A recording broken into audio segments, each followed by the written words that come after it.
하나님 말씀 구약성경 룻기입니다. 룻기 2장 14절에서 16절까지 보겠습니다. 룻기 2장 14절에서 16절까지 제가 가진 성경은 404쪽에 있습니다. 룻기 2장 14절에서 16절까지 같이 읽겠습니다. 식사할 때 보아스가 룻에게 이르되 이리로 와서 떡을 먹으며 내 떡 조각을 초에 찍으라 하므로 룻이 곡식 베는 자 곁에 앉으니 그가 볶은 곡식을 주매 룻이 배불리 먹고 남았더라. 룻이 이삭을 주우러 일어날 때 보아스가 자기 소년들에게 명령하여 이르되 그에게 곡식 단 사이에서 줍게 하고 책망하지 말며 또 그를 위하여 곡식 다발에서 조금씩 뽑아버려서 그에게 줍게 하고 꾸짖지 말라 하니라. 아멘.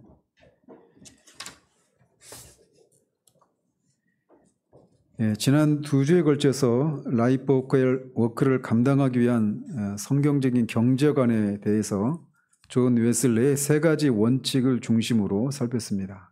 최대한 벌고, 최대한 아끼고, 최대한 나누라.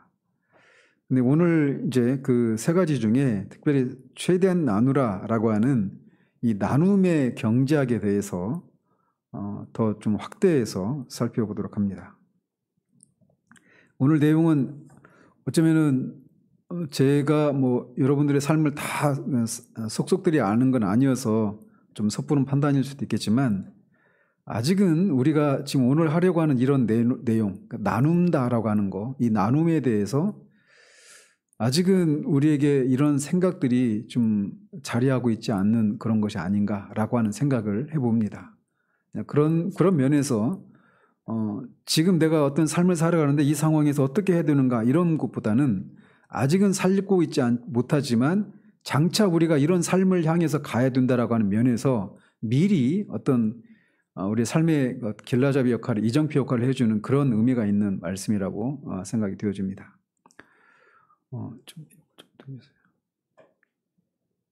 그래서 먼저 우리가 최대한 나누라고 했는데 이 나눈다라고 하는 것, 우리가 나누고 베풀고 하는 이런 것은 하나님이 이 세상을 향해서 세우신 큰 목표를 그렇게 나누고 베푸는 것을 통해서 투영하는 것이다. 이렇게 저자는 말을 합니다. 하나님은 어떤 큰 목표를 이렇게 세워놓으셨냐면 만물을 자신과 화목하게 하시고 열방을 제자 삼아 변화시키라고 하는 큰 목표를 세워두셨습니다. 그래서 골로새서 1장 20절이나 마태복음 28장 18절에서 20절에서 이런 것들을 이렇게 말씀하셨는데 그렇게 하나님이 세우신 이 목표를 우리가 나누는 것을 통해서 그 하나님의 목표를 실제로 이렇게 투영하고 나타내는 그런 의미가 있다라는 것이죠. 그래서 나눈다라고 하는 것은 이 하나님의 큰 목표를 투영하고 실천하는 그런 어떤 의무이기도 하면서 동시에 특권이기도 하다 이런 것이다라는 거죠. 그래서 이 저자는 나눔에는 이 3가지 핵심적인 관계가 있다라고 말을 합니다. 나눌 때 우리는 예배로서 하나님께 드리고 청지기로서 피조물에게 베풀고 자선을 통해서 동료 인간들에게 나눈다 이렇게 말을 합니다. 나눔에는 그래서 3가지 관계가 있다라는 거예요. 하나님을 향해서는 예배로, 그리고 피조물들을 향해서는 베푸는 것을 통해서, 그리고 동료 인간들을, 이웃들을 향해서는 자선이라고 하는 것을 자선을 통해서 이렇게 나눈다라고 말을 합니다. 그래서 먼저 이 3가지 관계 중에 예배로 하나님께 드리는 거, 이것에 대해서 한 가지 신뢰가 있다라면 고린도후서 8장에 보면 마게도니아 교회가 지난주에도 잠시 말씀드렸죠. 극한 환난과 가난 가운데서도 그렇게 예루살렘 교회를 돕기 위해서 그렇게 자신을 헌신했던 거, 그 힘에 넘치도록 재물을 헌금을 했던 거, 이거를 얘기를 했는데 오늘 그거를 얘기를 합니다. 그래서 우리가 이렇게 하나님께 예배로 하나님께 드리는 것 중에 하나가 뭐냐면 이런 거라는 거죠. 그러니까 헌금을 통해서 교회 공동체를 섬기고 하는 이런 것을 얘기를 하고 있어요. 그래서 고린도후서 8장 5절에 보면 우리가 바라던 것뿐 아니라 그들이 먼저 자신을 주께 드리고 또 하나님의 뜻을 따라 우리에게 주었도다 라고 말합니다. 그래서 이것을 위해서 우리가 어떤 직업을, 어떤 직장을 택해야 되는가라고 하는 것을 여기서도 우리가 유추해낼 수 있는데, 청교도 설교자인 리처드 백스터 목사는 이렇게 말을 했습니다. 하나님을 섬기는데 가장 유용한 직업이나 직장을 택하라. 가장 많은 돈을 벌 수 있거나 세상의 기준으로 가장 명예롭게 여겨지는 직업이 아니라 선을 가장 많이 행하고 죄를 가장 잘 피할 수 있는 직업을 택하라라고 말을 합니다. 그래서 우리가 하나님께 가장 유용하게 쓰임 받을 수 있는 일, 공동체에 유익을 끼칠 기회가 가장 많은 직장을 택해야 한다라고 말합니다. 그래서 과소비를 부추기는 일이나 하나님 나라에 더 베풀 수 있는 그런 과소비를 부추기는 일이 아니라 하나님 나라에 더 베풀 수 있는 일을 택해야 한다라고 말하고 있어요. 그래서 이 일을 위해서 우리가 어떤 직업을 종사하고 어떤 직장을 가질 때 우리가 가지고 있는 근본적인 생각이 무엇인가를 한번 점검할 것을 이런 질문들을 통해서 이렇게 던지고 있는데, 돈을 위해서 일하는가? 아니면 하나님 나라를 위해서 일하는가? 하나님 나라에 최대 유익을 끼치기 위해서 당신의 일을 하나님 나라의 사역으로 만들고 있는가라고 하는 것을 살펴보라고 합니다. 그래서 먼저는 예배를 통해 하나님께 드리는 것, 이것이 한 가지 축이라는 거예요. 그 또 하나는 청지기 정신으로서 우리는 피조물에게 베푸는 것을 해야 합니다. 그래서 그리스도의 십자가는 창조 사명을 회복시키셨습니다. 그래서 일과 나눔의 목적은 우리가 청지기로서 피조물들을 돌보는 것이다라고 말을 합니다. 그래서 우리가 이미 앞에서 이제 계속 살펴왔던 내용인데, 우리가 구원을 받고 나면 하나님을 섬기는 것에 머무르는 것이 아니라 피조물들과의 관계도 회복이 된다라고 말씀을 드렸잖아요. 그래서 우리와 피조물과의 관계는 우리는 청지기라는 것입니다. 그래서 피조물들을 향해서 우리가 뭘 해야 되느냐면, 소극적인 측면에서는 피조물들에게 해를 끼치지 않는 일을 해야 되는 거예요. 그리고 또 하나는 자연악이라고 하는 것을 물리치는 것, 이런 것들을 하는 것이 우리가 피조물의 청지기로서 우리가 피조물들에게 베푸는 일이다, 이렇게 말을 합니다. 무슨 말씀인지 아시겠어요? 우리가 피조물과 우리와의 관계를 보면 우리는 피조물의 청지기란 말이죠. 그리고 청지기로서 피조물들을 우리가 베푸는 것은 피조물들에게 해를 끼치지 않고, 또 피조물들이 어떤 일어나고 있는 그런 자연악들을 물리치는 그런 것을 통해서 피조물들을 섬기고 베풀어야 된다, 이렇게 얘기를 하고 있는 거예요. 사실 이런 것도 사실은 우리의 이 신앙생활이나 삶을 돌아보면 이 영역도 굉장히 약하죠. 그죠? 그러니까 처음에도 말씀드렸지만 우리의 신앙이라고 하는 것, 그리스도인으로서의 삶이라고 하는 것을 얘기할 때 많은 경우에 하나님과의 관계 속에서 거의 대부분 그 하나님과의 관계 속에서의 삶에 대해서 우리 삶에 국한되어 있는 경우들이 많아요. 그리고 동료와의 관계, 또 피조물과의 관계, 이런 것까지 우리의 삶이 이렇게 확장되지 못하고 이 경건 생활과 직접적으로 관련이 있는 이런 영역에만 국한되어 있단 말이에요. 그렇지만 하나님이 우리를 부르신 것은, 그리고 그리스도의 십자가를 통해서 하나님이 하신 일은 우리 영혼을 구원하시는 일이 아니라 모든 피조물들을 그리스도 안에서 회복시키는 일을 하셨고, 그 일에 우리를 그 일로 부르셨단 말이에요. 그래서 우리가 하나님 앞에서 우리의 삶을 살아간다고 할 때는 하나님과의 관계 속에서만 우리가 하나님의 뜻에 순종하고 살아가는 것에서 그치는 것이 아니라 피조물들과의 관계도, 그리고 이웃들과의 관계 속에서도 우리의 삶을 실천하고 이 부르심을 이렇게 드러내는, 부르심에 합당한 삶을 살아가는 이런 것이 있어야 된단 말이에요. 근데 어쨌든 이런 부분이 약하기 때문에 이제 이런 것들을 통해서 계속 어떤 도전을 드리는 것이죠. 자, 이렇게 하나님을 향해서는 예배로 드리고 피조물들을 향해서는 그렇게 베푸는 것. 그것이 이제 나눔의 그 두 가지 측면이고, 또 하나는 자선으로 공동체에 나누는 것. 이것이 이제 나눔의 세 가지 핵심적인 것 중에 세 번째 모습입니다. 그래서 우리는 이 공동체에 하나님 나라의 문화와 진리와 정의, 아름다움을 가져올 책임이 있다라는 겁니다. 그리스도는 다른 사람들의 이익을 자신의 이익보다 우선하셨습니다. 그런 것처럼 우리도 그런 본을 따라야 한다는 것이죠.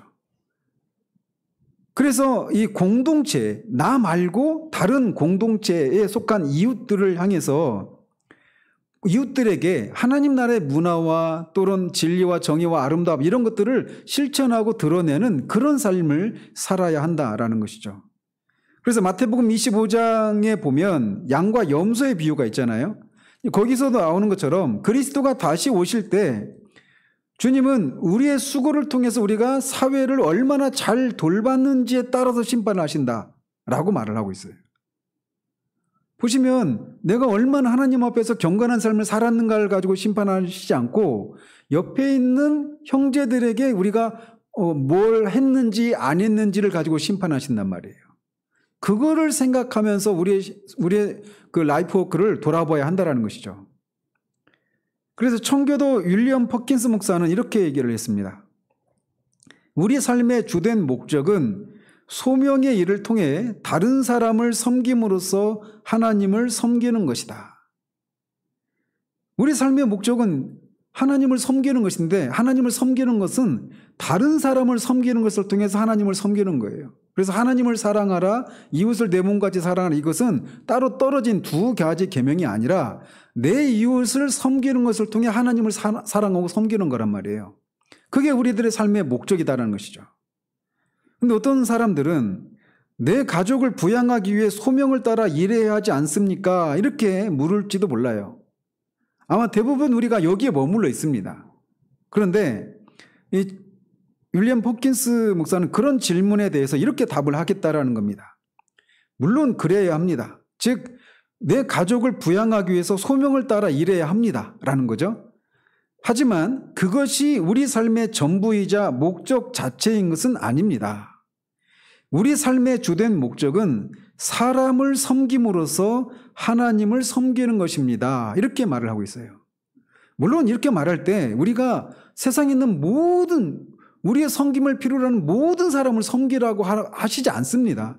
우리의 삶의 바운더리 안에서 우리에게 주신 제한된 그런 능력과 어떤 자원, 시간, 에너지 이런 것들을 가지고 그거를 가지고 이웃을 섬기라고 하는 것이지, 우리에게 없는 것까지 막 대출을 받아가지고 섬기고 이런 게 아닙니다. 대출이라고 하는 게 꼭 돈만 말하는 게 아니에요. 우리의 시간과 뭐 이런 거에 다 포함되는 겁니다. 제가 뭐 지나가면서 말씀을 드리면, 제가 아는 분이 그 어머님이 굉장히 교회에 헌신적이고 또 주의 종들에게 헌신적이셨던 분이셨어요. 그래서 막 넘치도록 헌신을 했는데 안타깝게도 자기 자녀들은 굶고 이런 일이 있어요.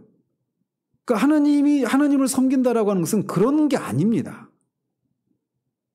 근데 안타깝게도 그렇게 하고 그것 때문에 자녀들이 굉장히 어렵게 살았어요. 지나가면서 한 얘기예요. 근데 어쨌든 우리들의 삶의 목적은 이것이라고 하는 것을, 인간을 사랑하고 섬기는 것을 통해 하나님을 사랑하고 섬기는 것이다 라는 거예요. 그래서 우리가 이 사람을 섬기는 것은 내가 비록 잘 못하고 있지만 그래도 나는 하나님을 잘 섬기고 있어, 이렇게 말하는 것은 성경적인 그런 대답이 아니라는 거예요. 그래서 사도 요한은 요한일서 3장 17절 18절에 누가 이 세상의 재물을 가지고 형제의 궁핍함을 보고도 도와줄 마음을 닫으면 하나님의 사랑이 어찌 그 속에 거하겠느냐. 자녀들아 우리가 말과 혀로만 사랑하지 말고 행함과 진실함으로 하자라고 말을 합니다. 그리고 찰스 스펄전도 또 이렇게 말을 합니다. 하나님이 필요 이상의 물질을 주신다면 이는 그 사람이 다른 사람들의 궁핍과 재난을 덜어주는 즐거운 직임 또는 유쾌한 특권을 부여받았다는 뜻이다 라고 말이죠. 근데 이제 안타까운 건 우리가 넘치도록 필요 이상의 것을 받지 않았기 때문에 이건 우리와 상관이 없다 이렇게 말할 수 있는데 하나님은 그 마음의 결을 따라 주십니다. 저는 그렇게 믿어요. 우리에게 그런 마음이 있다면 주실 거예요. 뭐가 목적인지 하나님이 다 아십니다. 이렇게 예배로 하나님께 드리고 청지기로서 피조물에게 베풀고 자선으로 공동체와 나눌 때 우리는 하나님의 큰 목표와 함께 그렇게 호흡을 하게 되는 것이다 라고 말하고 있어요. 이렇게 볼 때 우리의 삶이 막 더 이렇게 총체적이고 지금 우리의 신앙생활이라는 것이 우리의 삶이라고 하는 것이 너무 한쪽으로 이렇게 한정되어 있다라고 하는 이런 생각들을 가지지 않습니까? 그런 면에서 우리가 이런 말씀들을 통해서 자꾸 우리의 삶의 지평을, 신앙의 지평을 자꾸 넓혀가야 합니다. 자, 그러면서 이제 이 세 가지 중에 특별히 공동체에 자선을 베푸는 이 문제로 이렇게 한정해서 우리가 공동체에 속한 이웃들에게 어떤 나눔을 베풀 때, 자선을이라고 하는 것을 통해서 나눌 때 어떤 원리를 따라서 그렇게 나누어야 하는가, 이 성경적인 나눔의 원리에 대해서 오늘 살펴보려고 합니다. 그래서 두 가지입니다. 하나는 나눔은 실체에 입각해야 한다라고 하는 것이고, 또 하나는 그 나눔은 성경적인 긍휼의 원칙에 따라서 나눠야 된다라는 것입니다. 두 가지예요. 그러니까 나눌 때 그냥 그 어려움이 있는 사람들한테 그냥 돈 주고 뭐 어려움이 있다고 하는 사람들한테 그냥 무조건 주는 거, 이게 성경적인 나눔의 원리가 아니라는 거예요. 성경적인 나눔에는 두 가지 원칙이 있다라는 거예요. 첫 번째는 실체에 입각해야 된다. 실체가 뭐냐? 이건 이제 구체적으로 살필 거예요. 먼저는 실체에 입각한 나눔이어야 한다. 그리고 또 하나는 성경적인 긍휼의 원칙에 따른 나눔이어야 한다라는 거예요. 이 두 가지입니다. 크게는. 그래서 먼저 나눔은 실체에 입각해야 한다라고 말을 합니다. 지금 여기 띄워놓은 표가 그것과 관련된 거예요. 글씨 보이시죠? 굉장히 크게 썼는데 보니까 작네요. 자, 그래서 이 표를 보면 개방적인 시스템, 폐쇄적인 시스템, 도덕적 우주, 도덕관념이 없는 우주, 이렇게 네 가지로 이렇게 나누었잖아요. 그거 관련해서 우주를 바라보는 시각이 두 가지 개념이 있습니다. 하나는 뭐냐면 이 우주에는 도덕적인 경계가 있다라고 그렇게 우주를 바라보는 시각이 하나가 있어요. 그러니까 이 우주에는 도덕이라고 하는 개념이 있다라는 겁니다. 이게 성경적인 개념이에요. 그래서 이 우주는 하나님이 창조하신 곳이기 때문에 여기에는 도덕적인 개념이 있다. 이게 성경에서 바라보는 입장이에요. 근데 세속주의나 애니미즘 같은 경우에는 이 우주에는 도덕적인 개념이라고 하는 게 없죠. 그러니까 창조주 하나님에 의해서 이 우주가 지어졌다, 창조되었다라고 할 때는 그 안에는 당연히 하나님이 창조하신 곳이기 때문에 거기에는 도덕 개념이 반드시 있죠. 그런데 세속주의나 애니미즘에는 그런 개념이 없는 거예요.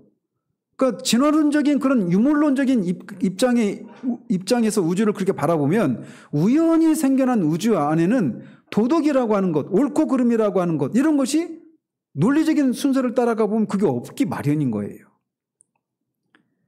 그래서 우주에는 우주에는 도덕적인 그런 경계가 있다라고 하는 것이고, 또 하나는 이 우주를 개방적인 시스템으로, 개방적인 우주로 보느냐, 폐쇄적인 우주로 보느냐, 이 두 가지 관점이 있다는 겁니다. 그래서 첫 번째는 도덕과 관련해서 이 우주가 도덕적인 개념이 있다, 도덕적인 개념이 없다, 이렇게 바라보는 두 가지 시각이 있고, 그 우주가 개방적이냐 폐쇄적이냐라고 하는 두 가지 또 다른 시각이 있다라는 거예요. 개방적이라고 하는 것은 말 그대로 이 우주가 천사들과 사탄, 인간과 창조주이신 하나님도 개입할 수 있도록 그렇게 열려져 있는 우주다라는 거예요. 이게 성경적인 입장이죠. 그죠? 하나님이 섭리하시고 이 우주는 그렇게 개방되어 있는 그런 우주라는 겁니다.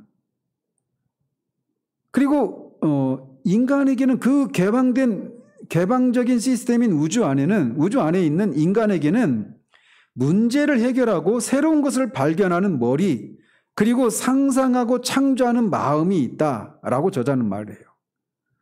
그리고 인간은 자유로운 도덕적인 존재이다. 그래서 자원, 우리가 무엇인가를 나누려면 그 어떤 자원을 나누는 거잖아요. 근데 그 자원이 인간의 능력에서 비롯되고 인간의 상상력과 도덕적 청지기 정신의 산물이다. 이렇게 봐요. 이게 성경적인 입장이라는 겁니다. 그래서 아직 이제 이 표까지는 들어가지는 않았어요. 근데 이제 이 네 가지 개념에 대해서는 이제 아시겠죠? 그러면서 자원이 다른 무엇보다 인간의 능력에서 비롯된다고 하는 이 성경적인 개념은 하나님도 천사도 사탄도 없다고 믿는 그런 세속주의나 자연주의와는 상치가 되는 그런 개념입니다. 이게 무슨 말이냐면 세속주의는 인간을 어떻게 봅니까? 인간을 동물로 보죠. 그죠? 인간을 생물학적인 존재, 그래서 동물이자 거대한 기계의 부품에 불과하다고 그렇게 주장을 합니다. 세속주의에서 바라보는 인간관이. 인간은 그리고 자원과 관련해서 인간은 어떻게 이해를 하느냐면 인간은 자원의 소비자예요. 초월적인 실체란 없습니다. 자연은 눈에 보이는 것이 전부예요. 이 폐쇄적인 그 우주관에서는. 그리고 유한하고 오직 땅에서만 자원이 납니다. 그러니까 이 자원을 나눠야 되는데 이 땅에서만 그 자원이 나고 이 경제적인 파이가 고정되어 있어요. 근데 우리가 다른 사람들과 어떤 것을 나누려면 내가 가지고 있는 어떤 파이를 나누는 거잖아요. 그죠? 그런데 이 폐쇄적인 우주가 폐쇄적이다 이렇게 보는 시각 하에서는 경제적인 파이가 고정되어 있는 제로섬이라는 겁니다. 제로섬이 뭐냐면 결국은 내가 내 주머니에서 빼서 다른 사람한테 줬잖아요. 근데 그 내가 준 것만큼 상대방은 가져갔잖아요. 그래서 플러스 마이너스를 하면 내가 5를 주고 그 사람은 5를 받았죠. 그래서 내가 준 거는 플러스 5, 나는 마이너스 5, 그 사람은 받았으니까 플러스 5 하면 5 더하기 5 빼기 5는 뭐예요? 제로죠. 그러니까 다 더해보면 제로섬인 거예요. 그러니까 이 폐쇄적인 시스템 안에서는 이 경제적인 파이가 한정되고 고정되어 있는 제로섬이라는 겁니다. 그래서 파이 크기는 정해져 있고 그 파이를 나눌 사람들은 점점 많아지겠죠? 그러면 나눌 수 있는 파이가 어떻게 돼요? 점점 작아지겠죠. 원래 그 파이는 그 피자 한 판은 똑같은데 그거를 나눠 먹을 사람이 한정되어 있는 거예요. 그 나눠 먹을 사람이 자꾸 늘어나니까 나한테 돌아오는 몫은 점점 작아지는 겁니다. 개념 아시겠죠? 그런데 이 시대의 나눔이 이런 유물론적인 가정에 뿌리를 두고 있다. 이게 이 저자의 판단이에요. 그래서 결국은 이제 결론적으로 미리 말씀을 드리면 우리가 무엇인가를 나눈다고 할 때 이런 폐쇄적인 우주관에 입각해서 우리가 그런 패러다임을 깨고 성경에서 말하고 있는 이 우주는 개방되어 있는 우주이고 또 도덕적인 개념이 있는 우주라고 하는 이런 것에 근거해서 나눔을 실천해야 된다라고 하는 것이 저자의 주장이에요. 근데 그게 이제 결론인데, 그거를 이해하기 위해서 이제 이 사람 안에서 어떤 사고의 변화가 일어나요. 그 사고의 변화가 일어나기 전까지 이분이 기아대책기구 있죠. 국제기아대책기구. 지금도 있잖아요. 거기에서 기아대책기구에서 일을 할 때 자신이 기아와 빈곤 해결의 문제를 해결하기 위해서 자신이 가지고 있었던 생각이 이런 것이었다라는 거예요. 그러니까 그 경제적인 파이는 그 정도에 있고 이거를 이제 그것이 파이를 필요로 하는 사람들한테 나눠줘야 되잖아요. 근데 이게 나눠주기 위해서는 어떻게 해야 됩니까? 가지고 있는 사람들에게, 부자에게 있는 것들을 가난한 사람들한테 나눠주는 거예요. 근데 부자들에게 있는 것들을 가난한 사람한테 나눠줬는데 그 전체적인 파이 크기의 변화가 없어요. 이 폐쇄적인 우주관, 그리고 도덕적인 개념이 없는 그런 우주관을 가지고 있을 때는 그런 생각을 가지고 나눔을 실천하는 것은 제로섬에 불과하다는 겁니다. 근데 성경적인 이 나눔은 제로섬이 아니라 나누면 나눌수록 더 커지는, 이거는 이제 포지티브 썸이라고 합니다. 그러니까 이런 나눔을 해야 된다는 거예요. 그래서 근데 처음에는 이 사람이 한 개인이나 그전에는 이 나눔이라고 하는 것을 이런 생각을 가지고 그렇게 기아대책기구에서 그렇게 가난한 사람들을 돕고 빈곤 해결을 위해서 그렇게 일을 했었다라는 거예요. 그랬는데 성경을 연구하고 현장 경험을 통해서 성경적인 관점에서의 나눔의 원리를 깨닫게 되었다라는 거예요. 이런 나눔을 해야 된다는 겁니다. 그래서 그걸 통해서 뭘 봤냐면 우주는 폐쇄적인 것이 아니라 개방적이다라는 겁니다. 우주가 개방적이다라고 하는 것은 하나님이 우주에 또 개입하시고 천사와 사탄도 그리고 인간도 그 우주 시스템, 우주에 이렇게 열려 있는 거예요. 접근하는 것이. 그래서 물리적인 피조물들은 물리적인 법칙의 지배를 받죠. 그죠? 그래서 자연 법칙, 자연은 자연 법칙의 지배를 받아요. 그렇지만 하나님과 천사, 사탄, 인간의 결정과 행동이 이 세상에 영향을 미친다라는 겁니다. 그러니까 폐쇄적인 그런 시스템 안에서는 그런 자연 법칙에 의해서 우주가 그냥 돌아가잖아요, 기계적으로. 그러니까 그 정해진 법칙을 따라 들어가니까 하나님이나 인간이나 사탄이나 이런 개입이 어떤 전체 파이에 영향을 미치지 않는다라고 라는 거예요. 그런데 개방적인 시스템 안에서는 자연 법칙을 따라서 물리적인 것들이 자연 법칙을 따라서 물리적인 법칙을 따라서 운행되는데 그게 그냥 거기에 인간의 개입이나 하나님의 개입이나 이런 것이 개입이 허용되지 않는 것이 아니라 개방되었기 때문에 그리고 하나님의 개입과 인간의 개입에 의해서 이 물리 법칙에 그런 것들을 넘어서는 그 무엇이 가능하다라고 하는 것을 말해주는 거예요. 그러니까 아까 폐쇄적인 그런 우주관 속에서는 경제적인 파이가 고정되어 있었잖아요. 근데 개방적인 이 우주관 속에서는 이게 경제적인 파이가 고정되어 있는 것이 아니라는 겁니다. 그래서 경제적인 파이가 고정되어 있는데 거기서 좀 더 가진 사람이 없는 사람에게 나눠줘봐야 그게 전체 파이를 가져보면 제로섬이에요. 이쪽 주머니에서 저쪽 주머니로 옮겨준 것에 불과하단 말이죠. 그런데 이 개방적인 우주관 이 관념 속에서 나눔은 제로섬이 아니라 포지티브 썸이라는 겁니다. 나눌수록 더 커지는 그게 있다라는 거예요.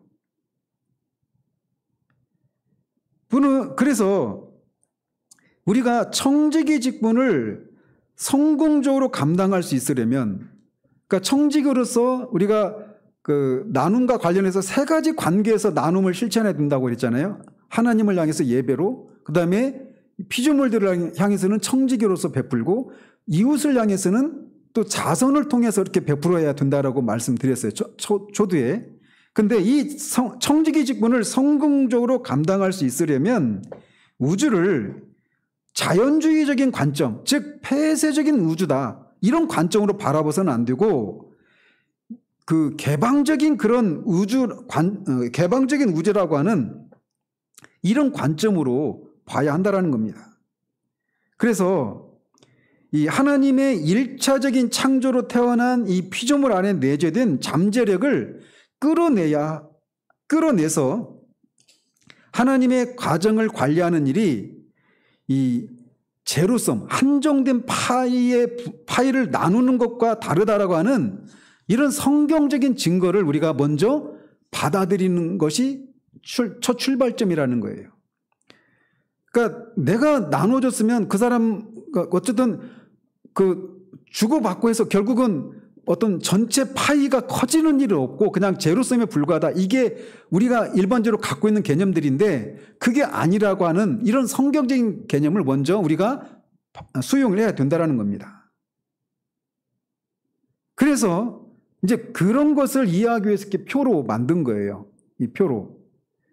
그래서 보시면 이 네 가지 그 케이스가 있죠. 네 가지 케이스. 이 우주를 개방적인 시스템으로 보느냐, 폐쇄적인 시스템으로 보느냐, 그게 이 우주가 도덕적인 우주냐, 도덕관념이 없는 우주냐, 이렇게 말을 해서 각각을 저자가 이렇게 표현했어요. 오이코노미아, 이상주의적 사회주의, 약육강식의 자본주의, 전형적 공산주의, 이렇게 분류를 했는데 여기에서 자신이 표방하고 있는 근본적인 전제와 모순들은 두 가지가 있습니다. 자, 폐쇄적인 시스템, 우주는 폐쇄적이다 라고 그렇게 보는 것 속에서 두 가지 개념이 있잖아요. 이상주의적 사회주의가 있고 전형적인 공산주의가 있어요.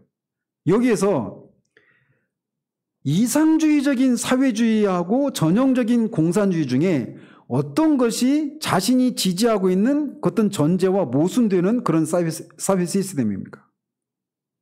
둘 중에.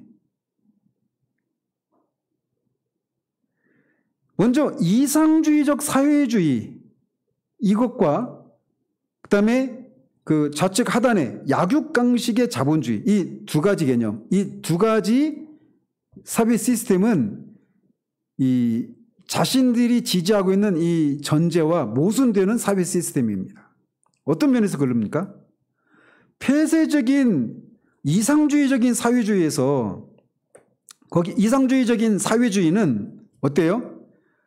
일단은 폐쇄주의적인 그런 그 우주로 보잖아요. 우주를. 그죠? 근데 우주가 폐쇄주의적이다라고 하는 얘기는 도덕성이 있습니까? 없습니까? 폐쇄주의적이면 도덕성이 없어야 되는 거예요. 없는 것을 전제로 하는 거예요. 그런데 이상주의적인 이 사회주의는 그렇게 이 우주가 폐쇄적인 우주라고 하면서도 어떤 도덕 개념이 있는 것으로 전제하고 그런 것에 의해서 이상주의적인 사회주의가 가능하다. 이렇게 말을 하고 있기 때문에 그들의 전제가 잘못됐다는 겁니다. 그래서 폐쇄적인 시스템 하에서는 전형적인 공산주의 이게 맞는 거예요. 무슨 말씀인지 아시겠어요? 잘 생각해 보시면 접수가 될 겁니다. 그래서 이 이상주의적인 사회주의는 폐쇄적 자본주의 시스템을 도덕성과 결합시키고 있습니다. 그런 면에서 이게 상호 모순되는 입장이라는 거죠. 도덕성 때문에 우리가 피조물과 이웃을 돌봐야 되는 그런 책임감이 있다라고 하는 것이 거기서 나오는 거잖아요. 도덕성 때문에. 그죠? 그런데 동시에 우주는 폐쇄적인 시스템이기 때문에 이런 세계 속에서는 자 보십시오. 우주는 폐쇄적이에요. 그럼 폐쇄적인 우주 속에서는 자원은 한정되어 있습니까? 계속 창출되고 늘어납니까? 한정되어 있죠. 그런데 또 도덕성을 도입을 하니까 이렇게 필요한 사람들, 자원을 나눠줘야 될 사람들에 대해서 도덕적인 책임이 있어요. 그런데 자원은 한정되어 있어요.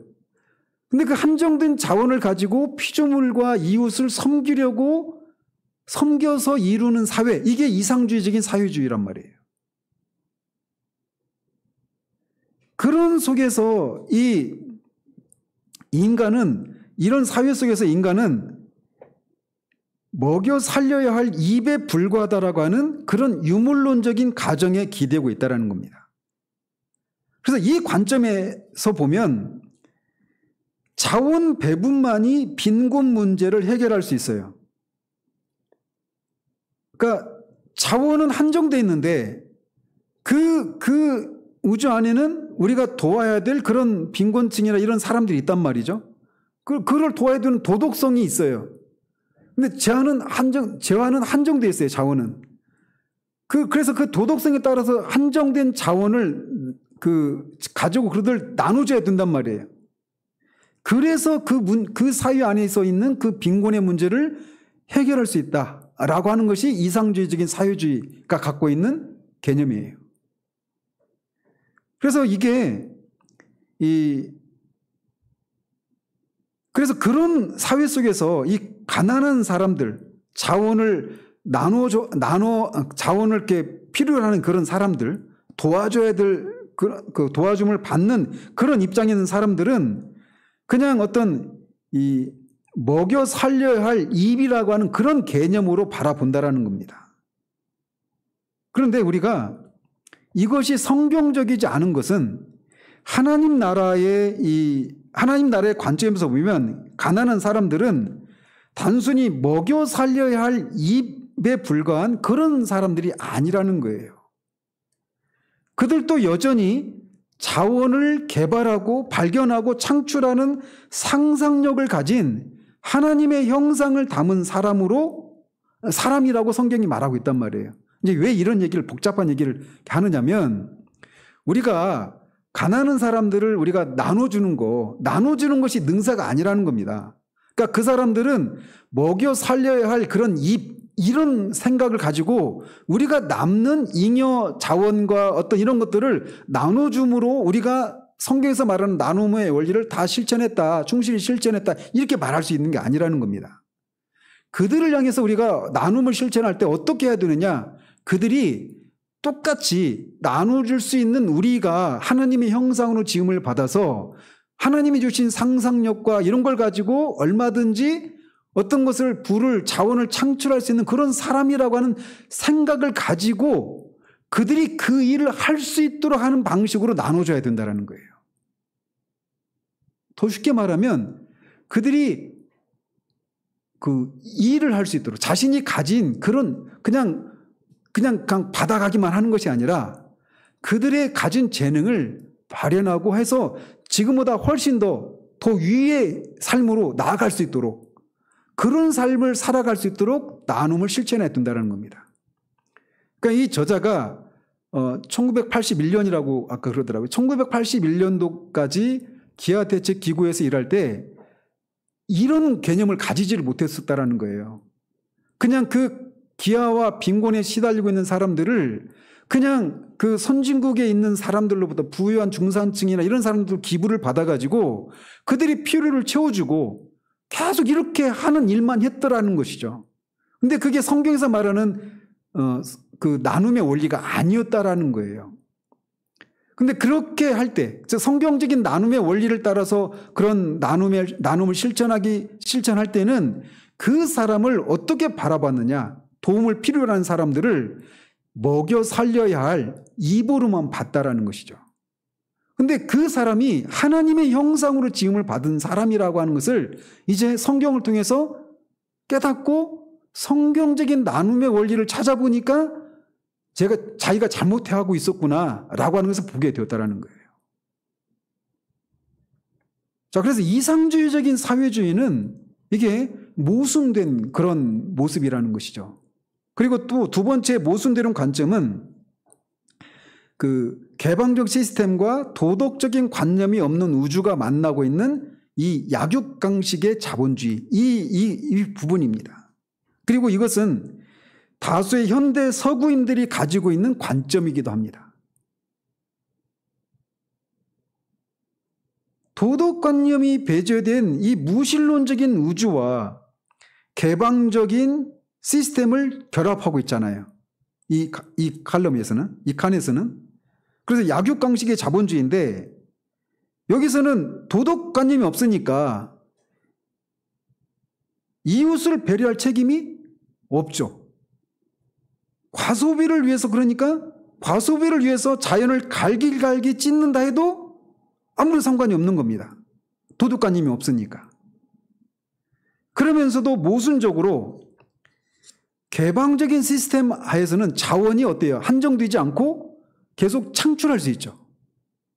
그래서 부의 창출이 가능하다라고 하는 성경적인 패러다임을 그렇게 짬뽕을 하고 있는 거예요. 그래서 결국 이런 관점을 가진 사람은 먹고 마시고 즐기자, 내일이면 죽으리니 라고 하는 쾌락주의의 주문에 함몰된다라는 것입니다. 이게 오늘날 현대 소비자 중심 경제제도가 드러내고 있는 그런 생각이라는 거죠. 저자는 이거를 이제 약육강식의 자본주의라고 이렇게 부르고 있어요. 그러니까 오늘날 비근한 예가 있다라면 신자유주의, 그러니까 자유시장 경제 이런 얘기를 하잖아요. 그러니까 여기에 도덕적인 개념이라고 하는 게 없죠. 신자유주의는 뭐예요? 능률에 최대화죠. 그죠? 비용을 최소화해서 생산성을 극대화시키는 거, 이게 신자유주의의 원칙이에요. 그러니까 거기에는 뭐 해고도 자유롭죠. 이제 조금씩 다가옵니까? 우리 현실과? 그래서 이렇게 유물론이 도덕률의 부재와 만나면 부의 축적과 사용에 제약이 없어집니다. 수단과 방법을 가리지 않고 부를 축적하고 그 축적된 부를 내가 어떻게 사용하든지 제약이 없어요. 이 두 가지가 만나면. 그래서 약육강식의 자본주의 하에서는 이게 없는 겁니다. 내 돈, 내 산? 그죠? 이런 것도 한 우리 사회에 그 어떤 이런 단어 하나하나도 그 단어를 통해서 우리 사회가 어떤 생각을 가지고 있는가를 그런 것을 통해서도 볼 수 있단 말이죠. 그래서 탐욕과 부패가 판을 치고 향락이 돈을 쓰는 주된 이유가 됩니다. 그렇지만 하나님 나라의 경제적인 시민이 되고 싶다면 어떻게 부를 얻는가, 또 어떻게 그 부를 사용하는가라고 하는 질문에 정직하고 진지하게 답을 해야 한다는 겁니다. 그래서 이상주의적인 사회주의나 이 약육강식의 자본주의나 다 성경적인 경제관념이 아니에요. 그래서 이제 근본 전제와 일치하는 두 가지 시스템이 있죠. 그러면 오이코노미아하고 전형적 공산주의입니다. 그래서 먼저 전형적 공산주의는 무신론적이고 유물론적인 패러다임을 따르고 있는 사회 경제 제도입니다. 우주가 폐쇄되어 있어요. 하나님도 없고 영적인 거 이런 게 없습니다. 닫혀진 우주예요. 그리고 이 우주도 어떤 창조주의에서 도덕적인 존재인 창조주의에 의해서 생겨난 그런 곳이 아니기 때문에 도덕관념도 없습니다.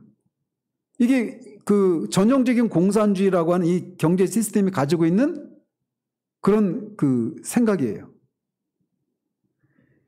그래서 우주는 폐쇄적인 시스템이고 도덕적인 제약은 존재하지 않습니다.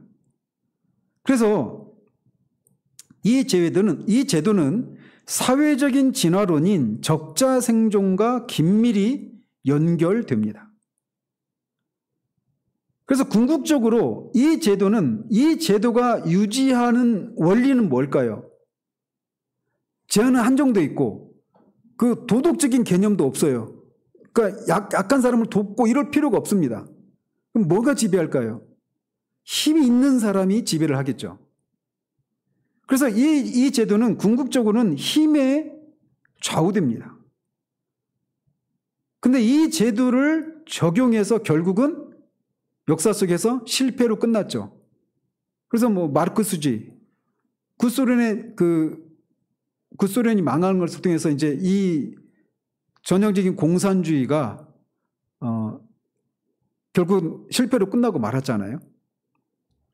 사실 중국도 뭐 사회주의 국가라고 하는데, 공산주의 국가라고 하는데, 진정한 의미로 보면, 이런 엄밀한 의미로 보면 이제 결국은 여기서도 결국은 그 역사 시간의 그런 차이만 있을 뿐 결국은 망하게 되어 있는 그런 시스템인 거예요. 그리고 마지막으로 하나 남은 모델이 오이코노미아라고 알려져 있는 그런 시스템입니다. 이거를 이제 이 청지기, 피조물의 청지기 이렇게 말하는데, 청지기 경제 이렇게 저자는 불러요. 그게 여기가 성경적인 경제 시스템이라는 겁니다. 우주는 개방적입니다. 그리고 하나님의 개입하심과 인간의 개입이 가능한 그런 우주예요. 그리고 도덕 개념이 있습니다. 그래서 자원은 어때요? 인간의 개입과 하나님의 개입이 가능하기 때문에 자원은 한정되어 있는 것이 아니라 자원은 계속 창출되고 늘어나는 포지티브 썸입니다. 이에 비해서 도덕관념에서는 그 도덕관념이 있으니까 피조물을 베풀고 돌보고 또 이웃들을 자선을 통해서 돕는 이런 것이 합쳐진 곳이 바로 여기예요. 그래서 우리가 그 나눔을 실천할 때도 이 실체에 입각해서 나눔을 실천해야 된다는 겁니다.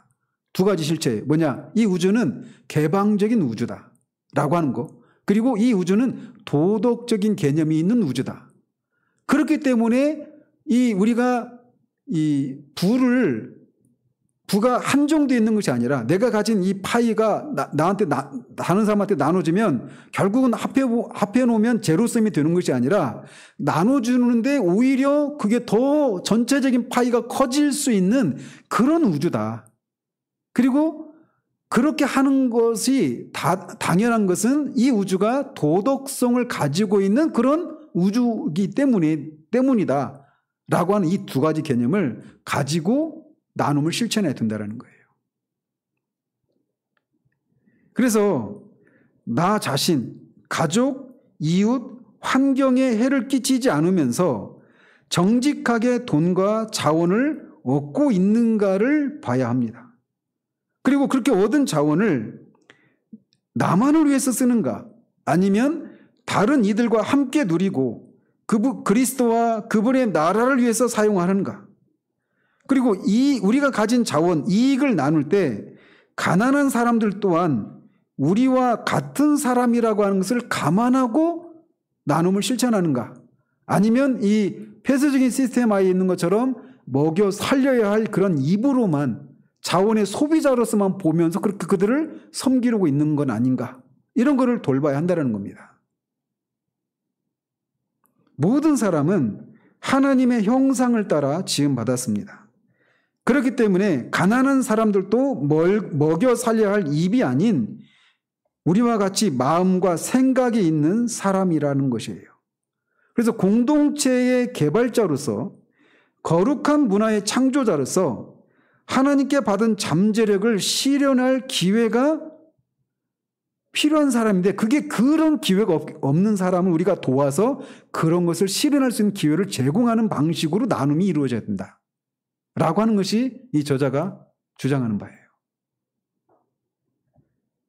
이렇게 아무튼 이 나눔은 두 가지 실체에 입각해서 나눔을 실천해야 된다는 겁니다. 도덕성이 있고 개방적인 우주다. 그래서 부는 부를 나눈 것은 제로섬이 아니라 포지티브 썸이다. 더 늘어나는 것이다.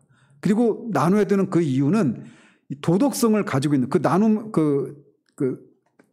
혜택을 받는 사람이 먹여 살려야 할 입이어서가 아니라 그들도 여전히 하나님의 형상으로 지금 받은 존재에서 그들에게 하나님이 주신 그런 하나님 나라를 섬길 수 있는 그런 잠재력들을 발현할 수 있는 그런 사람으로서 그것을 할 수 있도록 우리가 돕는 것이어야 된다라는 것입니다. 그걸 통해서 우리가 하나님이 이 세상을 그리스도를 통해서 모든 만물을 회복시키시고 모든 백성들, 모든 사람들을 주님의 제자로 삼으라고 하는 이 명령에 동참하는 하나의 방식이 된다라는 거예요. 자, 그 다음에 나눌 때 이런 두 가지 원칙을 실제 입각해서 나눠줘야 되고, 이제 긍휼의 원칙을 따라서 나눠줘야 한다는 겁니다. 그러니까 돈만 나눠주는 것이 아니라 그 나눔이 성경적인 나눔이어야 한다라는 거예요. 그래서 삶의 모든 선한 일에는 하나님의 성품이 드러나는 방식으로 선을 해야 된다라는 것입니다. 그래서 풍성한 나눔의 원칙을 따라야 되는데, 이것을 이해하고 싶다면 하나님의 성품을 깊이 들여다보면 알 수 있다라고 말을 합니다. 그래서 그런 성경적인 나눔의 원칙이 뭐냐라고 하는 것을 이제 마빈 올라스키 박사라고 하는 분이 있대요. 저도 이제 그 책을 통해서 처음 접하는 분인데, 그 마빈 올라스키 박사의 미국식 긍휼의 비극이라고 하는 책을 보면 그걸 알 수 있는데, 제목이 미국식 긍휼의 비극이라고 되어 있어요. 그러니까 미국식 긍휼, 미국이라고 하는 나라에서 행해지고 있는 여러 가지 긍휼, 뭐 가난한 나라들을 원조하고 막 이런 것들 있잖아요. 이런 긍휼이 비극으로 끝났다라는 거예요. 그 마빈 올라스키 박사가 진단하는 바는. 근데 그 원인이 뭔가라고 하면서 그 책에서 이제 얘기를 해냈다라는 것이죠. 근데 그 책을 보고 이 저자가 데니얼 밀러 네로라고 하는 이 저자가 이걸 보고 자신이 지금까지 기아대책기구에서 가난하고 빈곤한 사람들을 돕는 이런 것이 잘못된 방식으로 긍휼을 실천하고 있었구나라고 하는 것을 자각할 수 있었다라는 거예요. 그래서 각설하고 긍휼의 7가지 원칙이 있는데, 그 사람이 제공하는 거, 성경에서 긍휼을 실천할 때 성경에서 유출할 수 있는 7가지 원칙이 있는데, 그 원칙을 따라서 미국이라고 하는 국가가 긍휼을 베풀고 있지 않아서 비극으로 끝났다. 이걸 진단하고 있는 책이에요. 그래서 이제 거꾸로 7가지 그 성경적인 긍휼의 원칙이 뭐냐, 이거를 보면 이제 좀 와닿을 거예요. 7가지 중에 첫 번째 뭐냐, 연대라는 겁니다. 연대 의식을 가지고 해야 된다는 거예요. 돕는 사람들을. 그래서 개인의 가족 및 종교 또는 공동체의 관계를 굳건히 하여 소속감을 강화하는 일을 하면서 긍휼을 베풀어야 된다는 겁니다. 그러니까 벌써 여기서부터 출발 자체가 다르죠. 그냥 그 도움을 받아든 사람들의 그 필요를 그냥 채워주는 거, 그냥 돈을 준다든지 시간을 떼어준다든지 이런 것으로 끝나는 게 아니에요. 출발 자체가 연대가 있는지. 두 번째는 결속이라고 하는 원칙을 따라야 된다는 겁니다. 그게 뭐냐? 수혜자의 자립을 유도하고 독려하고자 사역자와 수혜자가 긴밀한 개인적인 관계를 구축해야 된다는 겁니다. 그러니까 벌써 이제 긍휼이라고 하는 게, 성경적인 긍휼이라고 하는 게 벌써 이제 우리가 하죠. 그러니까 우리는 대부분 그냥 돈을 주고 우리가 할 바를 다 했다. 이게 이렇게 되기가 쉽잖아요. 근데 그런 긍휼이 비극을 맞았다라는 거예요. 그런 식으로는. 근데 뭐가 빠졌느냐? 결속이라고 하는 게 빠졌다라는 겁니다. 수혜자, 그 혜택을 입는 사람과 그 사람에게 도움 베푸는 사람 간의 개인적인 결속을 유지해야 된다는 거예요. 그리고는 세 번째는 분류를 해야 된다는 겁니다. 분류. 개개인을 필요의 수준에 따라서 각기 다른 범주로 분류하는 작업이 필요하다는 겁니다. 그래서 그 4가지 그룹으로 나눠서 그들에게 그런 자선을 베풀어야 되는데, 먼저는 지속적인 구제가 필요한 사람인지, 또는 일시적인 구제가 필요한 사람인지, 또는 구직 활동을 지원받아야 되는 사람인지, 또는 일하려고 하는 의지가 없는 사람인지, 이런 식으로 구제 대상을 구분을 해서 모든 사람에게 도움이 필요한 모든 사람들을 그냥 마구잡이로 도와주는 것은 해서는 안 된다는 겁니다. 분류를 해야 된다는 거예요. 그리고 분별을 해야 된다는 겁니다. 그래서 합당한 구제 대상과 사기성 수혜자를 구별해야 합니다. 그래서 지나가면서 얘기를 드리면 청교도들은 일할 수 있는 사람을 돕지 않았어요. 일할 수 있는 사람들을 향해서는 도움을 주지 않았습니다. 이런 원칙을 따라서 한 거죠. 그리고 고용이라고 하는 원칙을 따라야 된다는 겁니다. 그냥 그 사람에게 필요한 것들을 자원을 나눠주는 것으로, 배분하는 것으로 끝나는 것이 아니라 고용이라고 하는 원칙을 따라야 된다는 거예요. 그래서 개인의 자립과 책임성을 고취하기 위해서 모든 신체 건강한 가장에 장기 고용을 목표로 삼아야 한다. 그리고 자유의 원칙을 따라야 되는데 이건 뭐냐? 개인의 가능성을 증진시키도록 정부의 제약 없이 자유롭게 일할 수 있는 능력 배양에 역점을 둬야 한다. 그 사람이 어떤 그 직업 능력이나 이런 것들을 막 길러주는 일들을 해야 되는 거예요. 직업도 그렇고. 그리고 마지막으로는 하나님. 인간에게는 육신의 필요뿐만 아니라 영적인 필요도 있으므로 그 사람과 하나님의 관계를 인식해야 한다라는 겁니다. 이 7가지 원칙. 우리가 흔히 그냥 자선사업 하면 우리가 그 수혜자들에게 우리가 필요한 그런 가지고 있는 자원을 나눠주는 거, 이것이 거의 자선사업이라고 하는 그런 개념을 갖고 있었단 말이죠. 근데 그게 잘못된 원칙이라는 거예요. 연대, 결속, 분류, 분별, 고용, 자유, 하나님. 그래서 그들에게 복음도 주고 빵도 주면서 빵을 주기만 하는 것이 아니라 스스로 그 빵을 얻을 수 있도록 역량을 강화하고 직업을 주기도 하고 때로는 그거를 그 사람이 빵을 받을 사람인지 아닌지도 분별을 해야 되고 그리고 그 일을 할 때도 그 사람과 개인적인 결속을 유지하고 공동체 안에 그런 연대의식을 형성하면서 그렇게 해야 된다는 겁니다. 그렇게 할 때 그 사람이 개인적인 역량이 날마다 받기만 하는 사람이 아니라 스스로 자신의 가정을 돌보고 자신의 삶을 꾸려가고 그것을 통해서 하나님 나라를 섬기는 그런 사람으로 자라갈 수 있는 방향으로 긍휼이 베풀어져야 된다. 이게 성경적인 원리라는 거예요. 그래서 이런 원칙이 전통적인 자선단체에 큰 힘이 되었었는데 오늘날의 이 저자의 판단에 오늘날의 자선 활동에는 이런 원칙이 부재하다라고 판단을 하는 거예요. 그 결과 미국식 긍휼은 영적, 도덕적 빈곤을 초래했으며 처참한 사회적인 결과를 가져왔다라고 얘기를 합니다. 그래서 이 마빈 올라스키라고 하는 박사가 이 미국식 긍휼의 비극에서 그 미국식 긍휼이 왜 실패했는지 그래서 성경적인 긍휼의 원칙으로 돌아가야 된다라고 하면서 그 책을 썼다라는 것이죠. 따라서 우리는 하나님의 백성으로서 올라스키가 설명한 그런 비극에 동참해서는 안 된다라는 겁니다. 그리고 우리는 긍휼의 사람이 되어야 합니다. 하나님의 마음에는 긍휼이 샘물처럼 솟아납니다.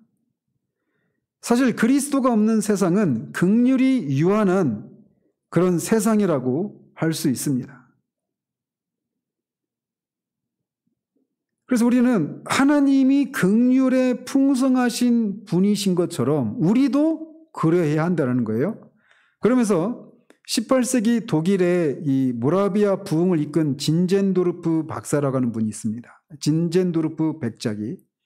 근데 그 진젠도르프 백작이 도메니크 페티라고 하는 화가가 그린 인자를 보라라고 하는 그림을 보고 그 삶의 전환점이 이루어져요. 근데 그 그림은 이제 나중에 한번 보십시오. 인자를 보라. 이 그림 제목이 인자를 보라인데 그 인자를 보라고 하는 이 예수님이 십자가에 달리신 가시관을 쓰시고 십자가에 달리신 그 예수님을 그린 거예요. 그림 전체적인 그림은. 근데 가시관을 쓰고 빌라도와 유대 폭도들 앞에 선 그리스도를 그리고 있는데 그 그림 아래에 이런 문구가 적혀 있던 것을 그가 읽은 겁니다. 어떤 문구였냐? 나는 너를 위해 이 일을 당했건만 너는 나를 위해 무엇을 했느냐? 이런 문구가 있었다는 거예요. 그 그림 밑에. 그것을 읽은 후에 진젠도르프는 내게는 한 가지 열정밖에 없다. 그분, 오직 그분뿐이다. 이거를 인생의 좌우명으로 삼았다라는 거죠. 자, 똑같이 우리가 이 저자도 처음에 이 문구를 읽었을 때 자신의 존재의 뿌리까지 흔들렸다라는 거죠. 내가 너를 위해서 이 일을 당했건만 너는 나를 위해서 무엇을 했는가라고 물으면 나는 뭐라고 대답할까? 라고 하는 이 실존적인 질문 앞에 선 겁니다. 그리스도인은 하나님의 형상을 따라 지음받았음을 인식하고 하나님의 긍휼에 감사해서 궁핍한 이들과 함께 고통받으라고 부르심받은 자들이다. 이렇게 저자가 그리스도인을 정의를 내려요. 다시 말씀드릴게요. 그리스도인은 하나님의 형상을 따라 지음받았음을 인식하고 하나님의 긍휼에 감사해서 궁핍한 이들과 함께 고통받으라고 부르심받은 자들이다. 라는 겁니다. 우리가 부족한 부분이 이런 부분들이에요. 하나님은 그분의 백성을 통해 긍휼을 드러내고자 하시는 분이십니다. 그래서 성경은 하나님의 이 넘치는 긍휼을 표현하는 자가 되어라. 긍휼에 풍성하신 하나님처럼 너희도 긍휼에 풍성한 자가 되어라. 이런 권면의 말씀으로 가득하다라는 거죠. 그래서 단순히 돈만 주고 마는 자가 아니라 가난한 자들의 마음에 공감하고 그들을 섬기는 자가 되라고 말씀하고 있다는 겁니다. 예를 들면 이사야서 58장 6절 7절에 내가 기뻐하는 금식은 흉악의 결박을 풀어주며 명예의 줄을 끌어주며 압제당하는 자를 자유하게 하며 모든 멍에를 꺾는 것이 아니겠느냐. 또 줄인 자에게 내 양식을 나누어 주며 유리하는 빈민을 집에 들이며 헐벗은 자를 보면 입히며 또 내 고륙을 피하여 스스로 숨지 아니하는 것이 아니겠느냐. 또 누가복음 10장에도 선한 사마리아의 그 비유 나오죠. 거기에서도 강도당한 이웃을 사마리아 사람이 자신의 사비를 들여서 그를 치료해주고 또 필요하면 더 요구하라고 하면서 그렇게 했던 것처럼 적극적으로 이웃을 섬기는 그런 사람이 되어라가 말씀하셔요.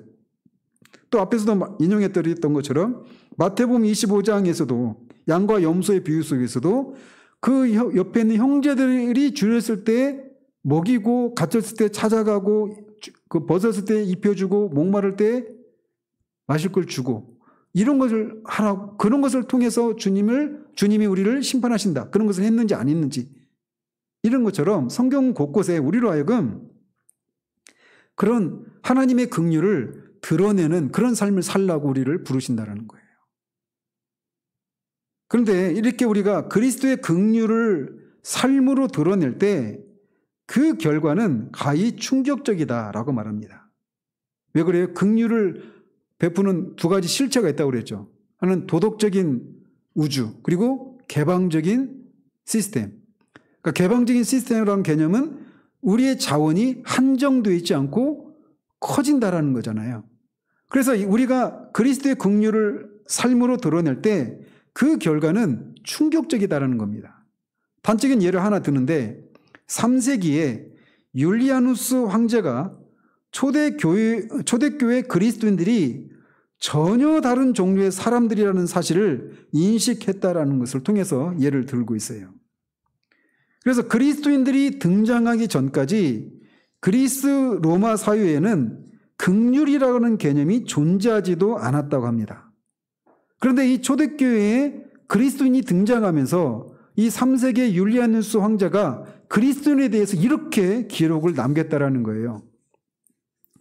기독교 신앙은 특히 이방인들을 향한 사랑의 봉사와 죽은 자를 세심히 장사하는 관행을 통해 발전해 왔다.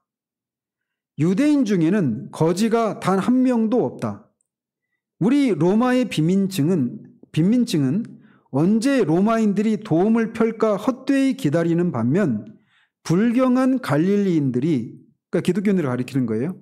불경한 갈릴리인들이 유대의 빈민층뿐 아니라 우리 로마의 빈민층까지 돌본다는 소문이 있다. 그러니까 기독교인을 바라보는 시각이 이렇게 나타나는 거예요. 이웃에게 긍휼을 베푸는 그런 모습으로 말이죠.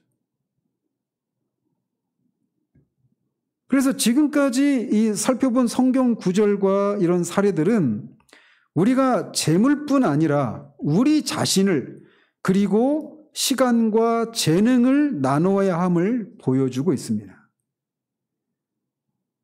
하나님의 긍휼은, 우리에게 베풀어진 하나님의 긍휼은 엄청난 대가를 수반했습니다. 그것은 그분의 아들이 십자가에서 죽으시는 것이었어요.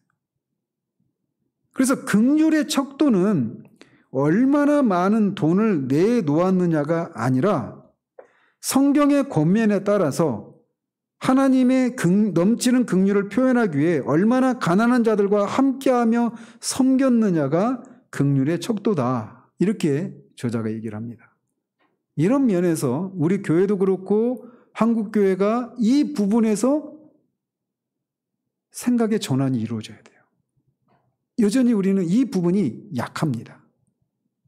그런데 우리가 앞에서도 계속 살펴왔던 것처럼 그렇게 기독교 역사 안에서, 그 교회사 안에서 뿐만 아니라 일반 세상 안에서도 늘 이런 성경적인 그런 삶을 살았던 사람들에 의해서 사람들이 있어 왔고 그들을 통해서 사회의 어떤 그런 이 변화들이, 하나님 나라의 가치와 이런 문화들이 실현되고 드러나는 일들이 있어 왔다라는 거예요.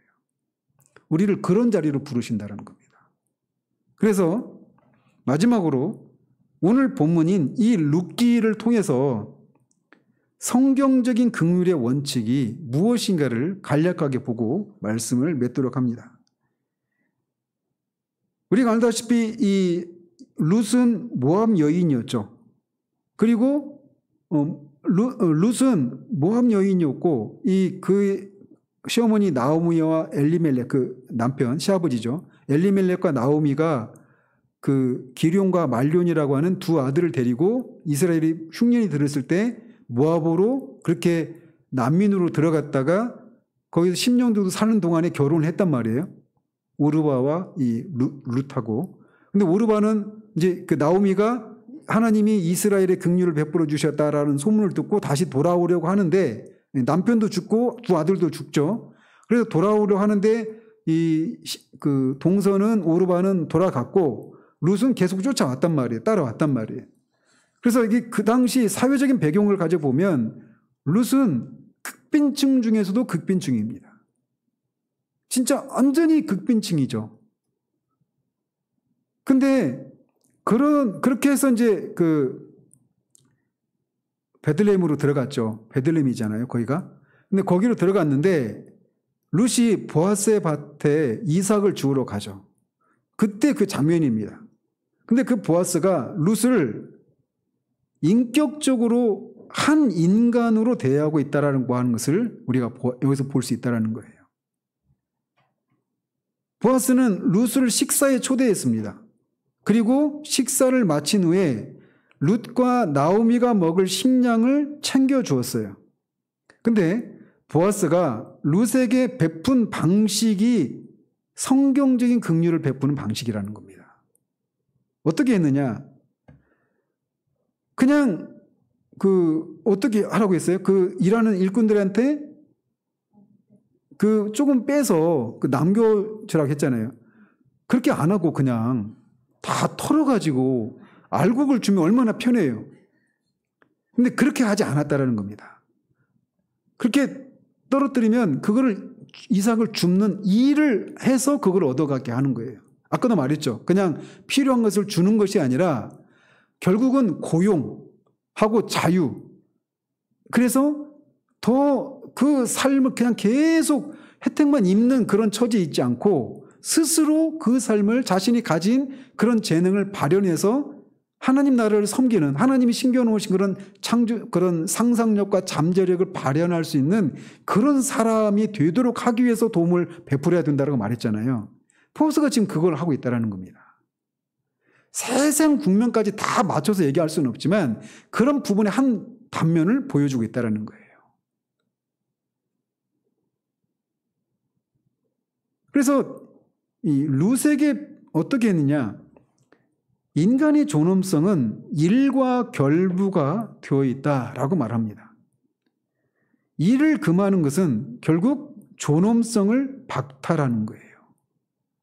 우리가 신자유주의가 도입이 되면서 노용 유연화, 고용의 유연화 이런 얘기를 하면서 해고의 자유를 얘기했잖아요. 그래서 막 이전에는 없었던 현상들이 일어났죠. IMF 이후로.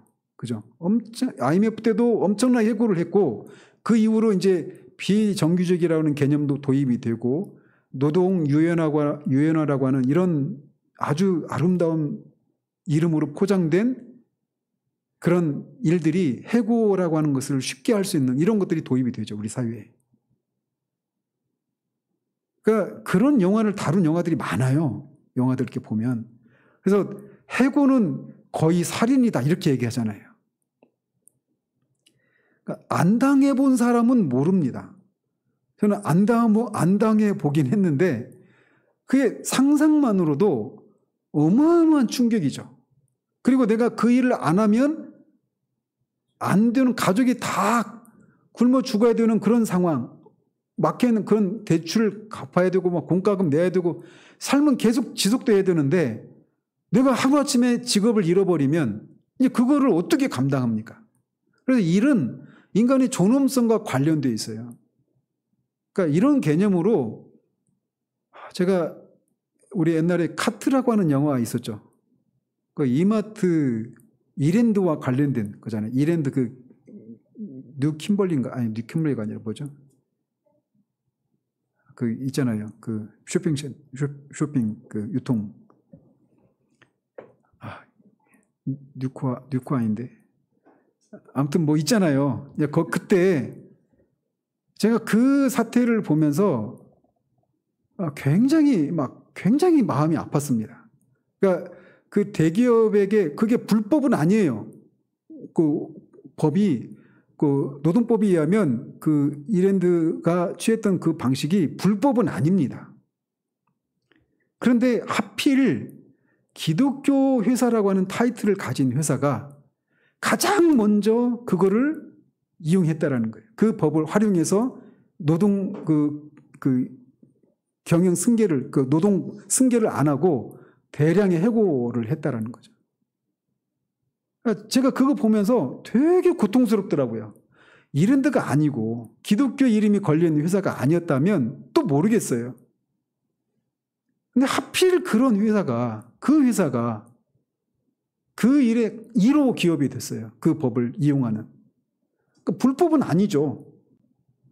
근데 하나님이 우리를 부르신 것은 우리가 불법을 하지 않는 거, 이게 목적이 아니잖아요. 긍휼을 베푸는 그런 사람으로 우리를 부르셨단 말이에요. 기업이 어떤 인격체는 아니지만 그래도 법인격이라고 하는 게 있잖아요. 그리고 그 회사는 이미 기독교의 이름이 걸려있는 회사란 말이에요. 그런 면에서는 더더욱 이런 일에 있어서 성경적인 나눔과 긍휼의 원칙을 실천해야 하는 것을 통해 하나님께 영광을 돌려야 되는 것 아니겠어요? 개인도 마찬가지죠. 그래서 우리가 이 우주는 개방적인 우주라고 하는 것과 도덕적인 그런 우주라고 하는 이 두 가지 실체에 의해서 나눔을 실천해야 돼요. 그래서 이 두 가지 실체는 뭐냐? 도덕적인 실체이기 때문에 우리는 이웃을 돌보고 그 피조물들을 관리해야 될 그런 책임이 있다라는 거예요. 도덕적인 책임이 있다라는 거예요. 그래서 도와야 돼요. 근데 그 나눔을 실천할 때 폐쇄적인 우주는 나눔을 실천하는 것은 제로섬 게임이에요. 제로섬. 더 늘어나는 게 아닙니다. 그런데 개방적인 우주관은 포지티브 썸이라는 거예요. 나눌수록 더 커지는 그런 게 있다라는 겁니다. 그래서 그런 실체에 입각해서 우리는 나눔을 실천해야 되고, 그 나눔을 실천할 때도 성경적인 긍휼의 원칙을 따라 실천을 해야 된다는 겁니다. 그래서 대표적으로 아까 그 올라스키 그 박사의 그 7가지 원칙 얘기했잖아요. 그런 원칙을 따라서 우리가 실천할 때 이 사회가 우리 그런 일을 할 때 우리는 라이프 워크의 삶을, 청지기로서의 그 라이프 워크의 삶을 제대로 살고 있는 것이 된다라는 겁니다. 앞에 처음에도 말씀드린 것처럼 우리가 이 부분에서 우리 개인적으로도 교회적으로도 한국교회 전체적으로도 이 개념이 제가 볼 때는 부족해요. 그리고 이것이 우리가 이런 부분에서 우리가 먼저 생각의 지평을 넓혀야 되고, 그게 맞아, 이게 이렇게 살아야 돼라고 하는 이런 지식과 또 그거에 대한 동의가 있어야 되고, 아까 오전에 그 설교 가지고 얘기하면 이거를 실제로 우리가 실천하는 데까지 나가야 되는 겁니다. 그리고 이게 우리가 개인적으로도 우리 교회적으로도 우리가 나가야 될 바예요. 그래서 이런 것을 통해서 나눴는데 더 커지는, 전체적인 파이가 더 커지는 이런 일들을 우리 개인이 또 교회가 보는 것을 통해 하나님이 세워놓으신 그 계획에 우리가 동참하는 그런 특권을 누리는 그런 우리들이 되기를 바랍니다. 예, 기도하겠습니다. 하나님 아버지, 조금은 복잡하지만 우리가 아직은 개념의 어려움보다는 이런 것에 대해서 우리의 생각이, 또 우리의 주변에서 경험적으로도 이런 것이 우리 가운데 잘 보여지지 않고 가르침을 받지 못하고 있기 때문에 낯선 이 개념을 우리가 살폈습니다. 주님, 아직은 우리가 생각으로도 또 실천적인 측면에서는 더더욱 이 부분에 대해서 우리가 아직은 잘 모릅니다. 하나님, 우리에게 우리의 생각의 지평을 넓혀주시고 우리의 문제에 국한되어서만 우리의 삶을, 우리의 신앙을, 우리의 라이프 워크로의 그런 부르심에 대해서 생각하는 우리가 되지 않고 배운 바대로 이런 부분에까지 우리의 삶의 지평이 넓어지고 하나님 우리에게 주신 그런 것을, 우리 여러 가지 자원을 그렇게 성경적인 원리를 따라 나눠주고 베푸는, 그래서 하나님의 이 나라에 하나님이 세워놓으신 그 계획에 동참하는 그런 특권을 누리는 우리 개인 또 교회가 될 수 있도록 주님 도와주시기를 원합니다. 예수 그리스도 이름으로 기도합니다. 아멘.